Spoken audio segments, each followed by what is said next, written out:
মেকআপের আগে skin care কীভাবে করবে আর মেকআপটা কিভাবে লং লাস্টিং করবে তার জন্য তোমাদেরকে আগে স্কিন কেয়ারটা খুবই ভালোভাবে করে নিতে হবে।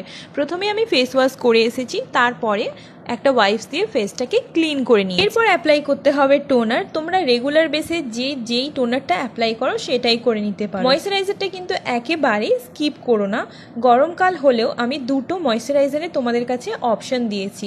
অবশ্যই জেল বেসড ময়শ্চারাইজার এই গরমের মেকআপের জন্য সবথেকে বেস্ট। এরপর লিপ বাম অ্যাপ্লাই করে নিচ্ছি, যাতে যে কোনো ম্যাট লিপস্টিক অ্যাপ্লাই করলে লিপসটা হাইড্রেট থাকে। আর যাদের প্রচন্ড পরিমাণে ঘাম হয় তারা টোনার অ্যাপ্লাই করার আগে একটু আইস কিউব রাব করে নিও। এরপর একটা প্রাইমার অ্যাপ্লাই করতে হবে। তোমরা প্রাইমারের বদলে অনেক সময় অ্যালোভেরা জেল অ্যাপ্লাই করে থাকো, এটা করো না। এটা করলে কিন্তু মেকআপটা লং লাস্টিং হবে না। প্রাইমার অ্যাপ্লাই করলে তোমাদের মেকআপটা লং লাস্টিং হওয়ার সাথে সাথে মেকআপের ফলে স্কিনেরও কোনো ক্ষতি হবে না। মেকআপের আগে এইভাবে স্কিন কেয়ার করলে তোমাদেরও মেকআপ লং লাস্টিং হবে।